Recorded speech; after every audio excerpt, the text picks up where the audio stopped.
PCC ఆదేశాల మేరకు ఏలూరు జిల్లా కాంగ్రెస్ కమిటీ ఆధ్వర్యంలో స్థానిక వసంతమాన్ సెంటర్లో కాంగ్రెస్ అగ్రనేతలు రాహుల్ గాంధీ, ప్రియాంక గాంధీల అరెస్ట్ నిరసిస్తూ ధర్నా నిర్వహించారు. జిల్లా కాంగ్రెస్ పార్టీ అధ్యక్షులు రాజనాల రామ్మోహన్ రావు నాయకత్వంలో జరిగిన ఈ కార్యక్రమంలో కాంగ్రెస్ నాయకులు, కార్యకర్తలు కేంద్ర ప్రభుత్వానికి వ్యతిరేకంగా నినాదాలు చేశారు. ఈ సందర్భంగా రాజనాల రామ్మోహన్ రావు మాట్లాడుతూ కేంద్రంలోని బీజేపీ ప్రభుత్వం ప్రజాస్వామ్య విలువలను కాలరాస్తోందని విమర్శించారు. దేశ యువత, విద్యార్థుల భవిష్యత్తుతో ముడిపడిన నీట్ పరీక్షల్లో ప్రశ్నాపత్రాల లీకేజీలు పునరావృతం కావడం కేంద్ర ప్రభుత్వ వైఫల్యానికి నిదర్శనమని అన్నారు. విద్యార్థుల ప్రయోజనాల కోసం పార్లమెంట్ ప్రతిపక్ష నేత రాహుల్ గాంధీ శాంతియుతంగా నిరసన చేపట్టగా ఆయనతో పాటు ప్రియాంక గాంధీని అరెస్ట్ చేయడం ప్రజాస్వామ్య విరుద్ధ చర్య అని మండిపడ్డారు. ప్రజాస్వామ్య హక్కులను అణిచివేసే ఇటువంటి చర్యలకు కేంద్ర ప్రభుత్వం తగిన మూల్యం చెల్లించక తప్పదని హెచ్చరించారు.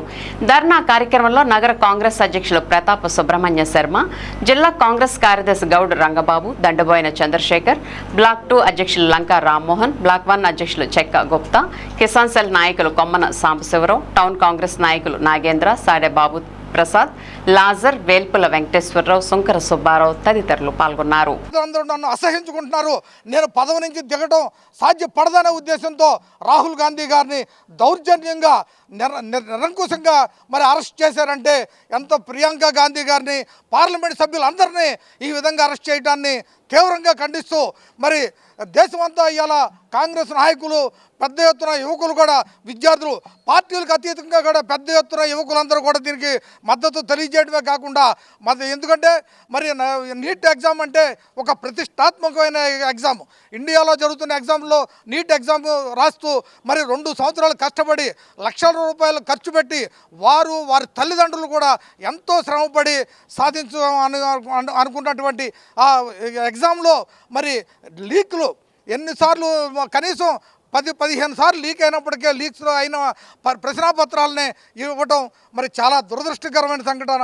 దానికి నిరసనగా దేశవ్యాప్తంగా కూడా యువకులందరూ ఇప్పుడు అర్థమైంది ఈ నరేంద్ర మోడీ చేస్తున్న అరాచకం అంతా ఇంత కాదు, ఇంత దారుణమైన ఇదిగా ఉన్నాడు, ఖచ్చితంగా పదవి నుంచి దిగిపోవాలని చెప్పి పెద్ద ఎత్తున యువకులు చేస్తున్నటువంటి ఈ ధర్నాలకు, ఈ కార్యక్రమాల్లో మరి వచ్చినటువంటి వారు ప్రతి ఒక్కరికి కూడా నేను స్వాగతం చెప్తూ మరి ఇవాళ ఈ కార్యక్రమాన్ని మరి నరేంద్ర మోడీ డౌన్ అనే పెద్ద ఎత్తున చేస్తూ మరి ఖచ్చితంగా ఈ దేశానికి రాహుల్ గాంధీ నాయకత్వం వహించాలి.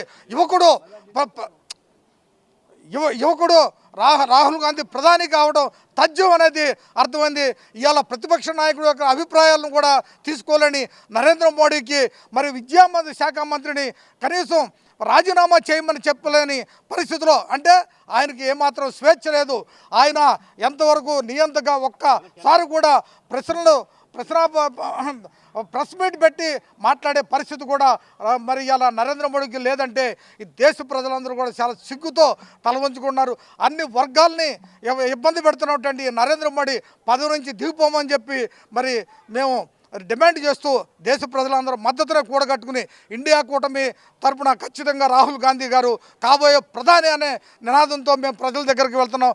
యువకులు, మహిళలు పెద్ద ఎత్తున సంఘీభావం తెలియజేస్తున్నాం. అందరికీ కూడా హృదయపూర్వక నమస్కారాలు కూడా తెలియజేసుకున్నాం. వర్ధిల్లాలి కాంగ్రెస్ పార్టీ.